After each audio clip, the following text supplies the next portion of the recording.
homesteaders, gardeners, and cooks. My name is Jennifer. Welcome to Miles Away Farm. And we are making some roasted delicata squash tonight. And some of it is going to go on our pizza. And some of it is going to go into a future recipe that I'm going to be doing with leftover turkey from Thanksgiving. That is going to be a Japanese curry with leftover turkey. And we'll throw some roasted squash in there too. So that's going to be very good. Delicata squash are normally a little more like this shape. They're more long and skinny. This particular one, I've got a couple here that are surprisingly round. And I'm not quite sure why that is, but they're perfectly fine. And I will probably sell a few of these delicata that I have. And so I'm using up the ones that are the odd shape because that's what you do. I am going to give these a quick wash. Just because one of the really cool things about delicata is that the skin is thin and so it's actually edible, so you don't have to peel them.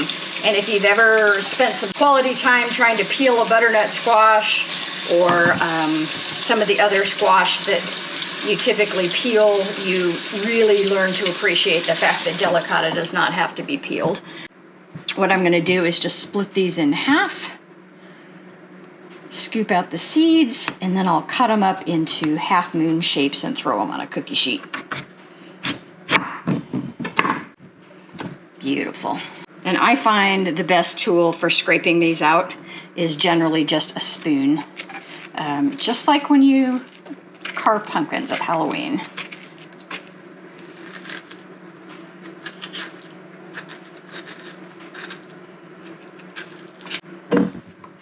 And I am not a giant squash lover. I have learned to like it and appreciate it a lot, but it has really literally taken me 15 years of eating squash every year, trying new recipes, trying different varieties, to try to find ways that I actually really enjoy it. I remember as a kid, in the fall and winter, my mother would roast acorn squash, you know, just cut in half with brown sugar and butter. And she'd give me bites of that. And I just thought it was gross. I just didn't like the taste of squash. And I didn't eat sweet potatoes either. I never even tasted a sweet potato until I was in my late 20s, because the only way I ever saw them offered was covered in marshmallows at Thanksgiving, and that just seemed gross and it smelled gross and I didn't want to have anything to do with it. And so it wasn't until I started eating sweet potatoes that I finally realized, okay, squash is not that different, and there's gotta be some ways that I can make these recipes where I actually enjoy it. It's super nutritious, and it's a really great homestead staple because it stores. And so you don't have to have any really special storage places for it. You can store it at room temperature. You can throw it in your garage. You can store it under your bed. And so if you're trying to eat more local and more self-sustainable year-round, having squash in your arsenal is a huge addition that is going to save you all kinds of time and money in terms of not having to rely on things from the store. So yeah, I kept at it and kept trying it over and over and over again until I found some ways that I enjoyed it. This is one of them. I do like it roasted, and you can go with a sweet preparation or you can do savory. I do tend to like both.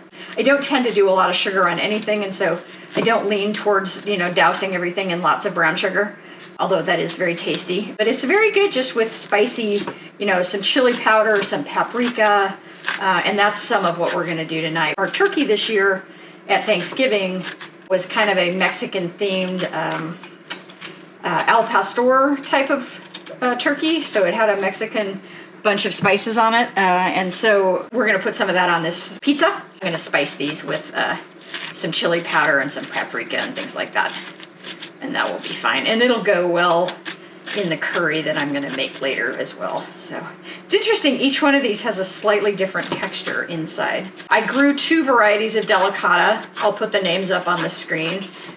One of them is more yellow and one of them is more golden in color.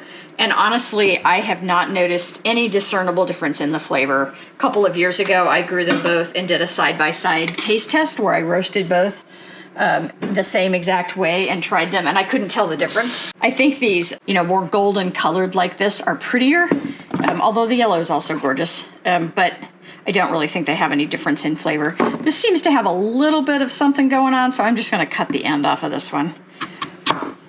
You should see how many delicata I've got. I'm not hurting on delicata this year.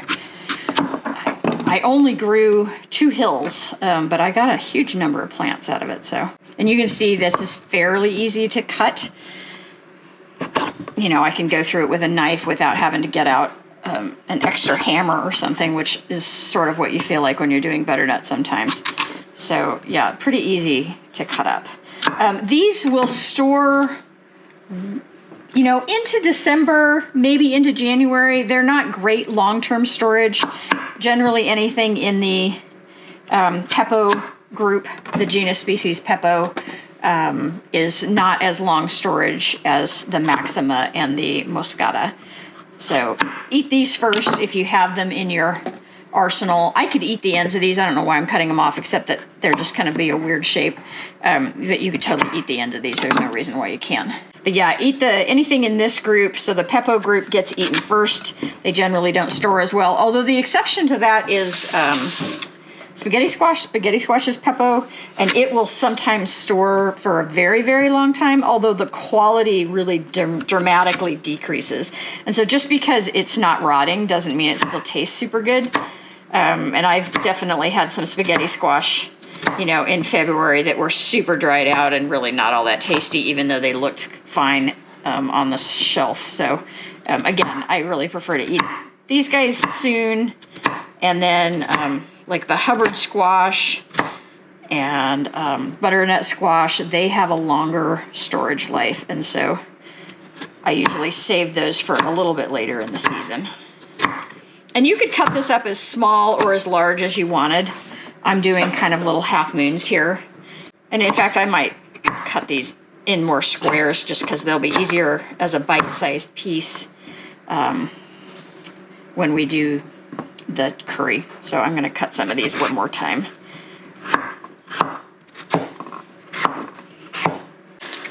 So we're going to add a nice amount of olive oil. I'm going to go with chipotle seasoning salt.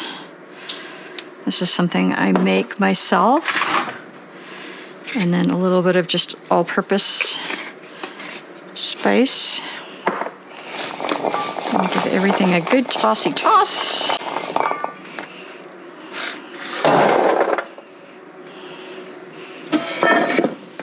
Same thing here, except my hands are greasy, so I'm trying not to get it all over. And I really like to use parchment paper on this kind of thing, mostly because it saves. You still have to wash the cookie sheet, but it's not got burnt on bits that have to be soaked, so it makes cleanup a lot faster. So I'm a big fan. You just want to kind of give everything spread out as much as you can so there's some airflow in between your pieces, so you're going to get some good crisp on things. Not nearly as many on this sheet, so we're going to get a lot crisper a lot faster. We're going to preheat to 425. I'm also going to turn my convection on to get some really good airflow in there.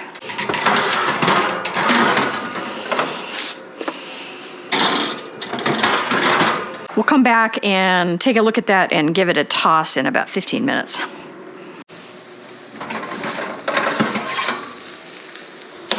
It's starting to smell good. This is the other thing I like about doing this on parchment. Makes it really easy to roll things around and unstick things a little bit. And I started these in a cold oven, so it's going to take a little bit. But we're getting a little nice browning, you can see there, so we're getting there. If anybody's curious, the parchment paper that I'm using in this, I bought at a restaurant supply store, and I bought a huge box of it. Gosh, about 10 years ago, and I'm still not even probably a quarter of the way through it. I love that they are cut to size for a sheet pan, and so I do not have to worry about them curling up. I hate rolled parchment paper because it curls and you can't get it to stay flat on your sheet pan, and or it's just the wrong size and so it's hanging over all the time. So yeah, one of the best investments I ever made was that box of parchment paper. So I'm gonna put the one that was on the bottom on the top and vice versa. All right, throw those back in for another 15 and we'll see where we're at. And this recipe is kind of an amalgamation of a couple of different pizza dough recipes that are out there. Mostly this one is the one by Ragusea. And if you really want really good pizza dough, what you do is you start it the day before and you proof it overnight in the refrigerator. My problem is I never think to do that when I want pizza. I always decide I want pizza about 2 in the afternoon. And of course, that's way too late to start something that's going to need to do a proof in the refrigerator for 24 hours. So I'm just going to wing this. This recipe makes enough for 4 crusts. It's a very wet dough. It's a 70% hydration. If you don't know what dough hydration is, it is the way that professional bakers make their dough.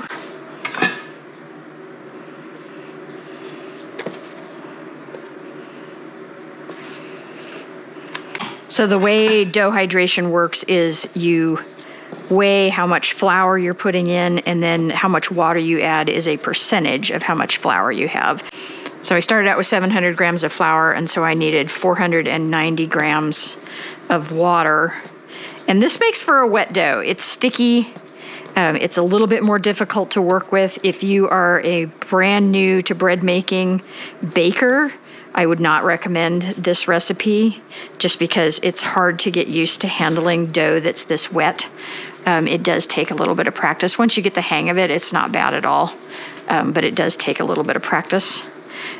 This makes 4 pizza crusts, and I really only need 1 for tonight. And so what I'm actually going to do is freeze the other 3 pizza crusts, and then I'll have them. And then when I go through this ridiculous, I want pizza at 2 in the afternoon, we'll be ready to go because I'll already have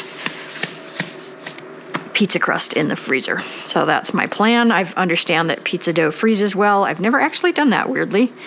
And so this had been sitting after kneading for about 20 minutes. I mostly just did that to let the dough fully hydrate.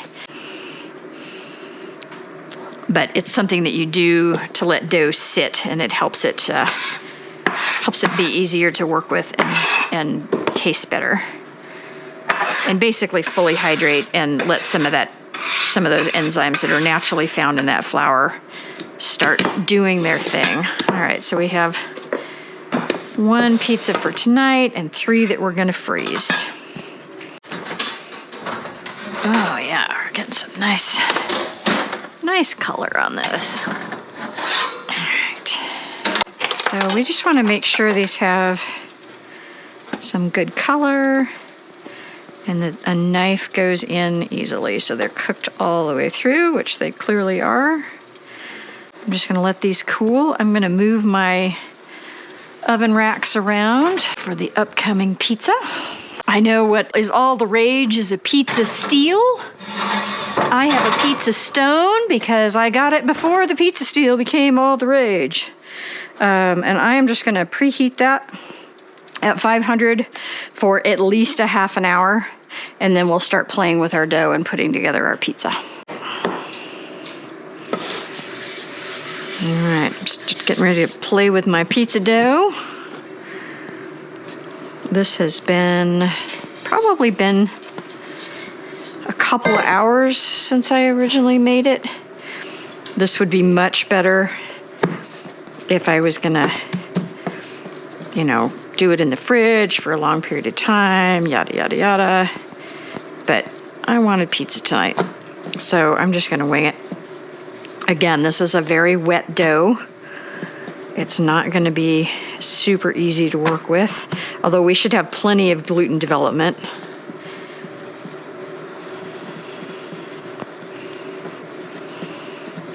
Never quite mastered that, the whole art of flinging pizza dough around. This is bread flour, so it's gonna have more gluten in it and therefore more stretch and give. And what I'm doing here is just the middle stretched out really quickly. The edges are still pretty thick.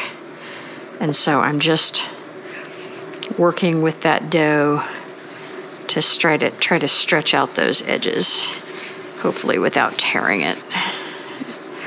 It is a very nice supple dough. And I have found a lot of times what works best with home pizza, because you can't get your oven to the temperature that you can in a real pizza oven, you're never going to get the results that you would, is to actually par cook your dough. And so I will throw this in the oven for a couple of minutes and just get a little bit of crisp on it. Take it out and then put our toppings on it. And we're gonna do kind of a barbecued chicken pizza tonight. I'm gonna do a little bit of red onion. Actually, I have some pickled red onion. That might be really good. It's kind of a fridge clean out pizza post-Thanksgiving. This dough is very nice. And I don't care if this is perfectly round. I'm not gonna be heartbroken over it if it's not. All right, anytime you're working with a pizza peel, you wanna make sure as you're doing this that it's well floured and that things keep moving, because it's really easy to put things on here and then you go to slide it off and nothing moves. All right. We're just gonna put that in there for a couple of minutes. And while that's in there, we'll prep a couple of other things. And that is gonna cook up really fast, almost like a pita. We might have to poke a hole in it. Ooh, looking good.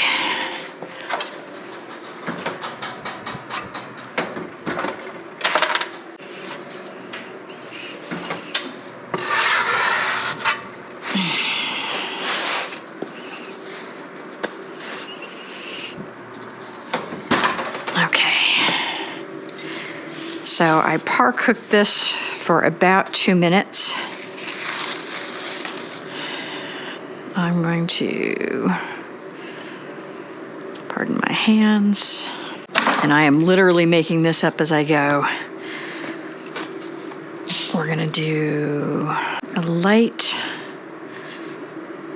coating barbecue sauce. We'll probably put a little bit more over the top. Wow, that smells amazing on that hot crust.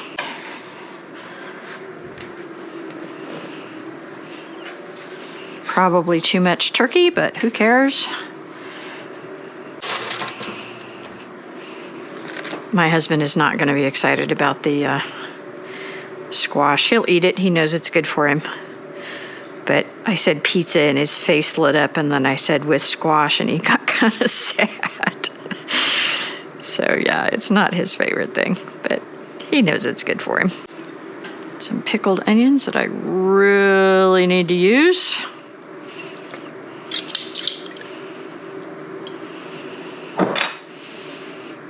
Actually, I think that acidity is probably going to be a very nice contrast to the meatiness of everything else is on here.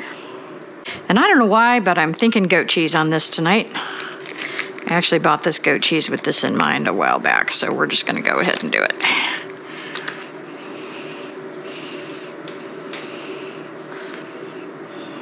I probably don't need all of it. Pizza doesn't always have to be completely dripping with cheese. And then on my half, I'm gonna do a few pickled mushrooms.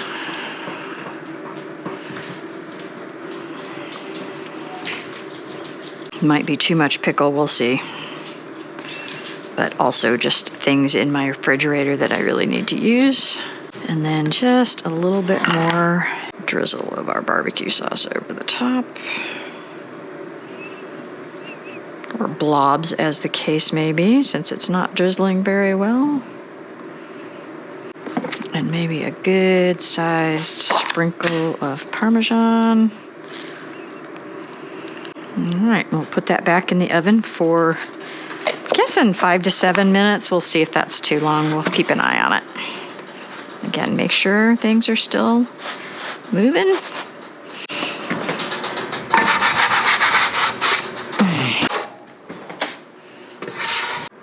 Okay, I did not put a timer on this, so I'm not 100% sure how long that was. Probably 7 or 8 minutes.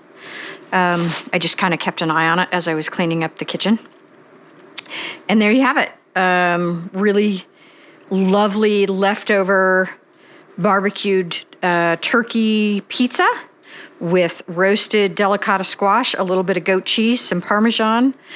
Should be very yummy, and some pickled onions and pickled mushrooms.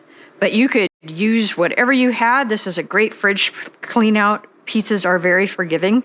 No reason that you can't do this at home. It really does help if you have some kind of a pizza stone or a pizza steel. So highly recommend that. If you think you're going to get into making pizza on a regular basis, it's worth investing in those tools. I know the pizza ovens have become really popular of late, the Onis, but they're very expensive. And honestly, if I'm going to invest that much money in something like that, I want something that I can also bake bread in and a roast in, and I want a bigger oven if I'm going to invest in an outdoor oven. But this is definitely more than acceptable for home use. It doesn't have to be overly complicated. I think I got this pizza wheel at a thrift store probably 20 years ago, and it works quite well. The trick on a pizza wheel, if you're ever picking one up used, is you want a good-sized actual wheel. If the circle is really small, they don't work very well. You need to be able to get some oomph under it. But there you go. That's beautiful. Dinner is served. Thanks for watching, Tribe. If you like this kind of content, please subscribe, leave me a comment, and we'll see you next time.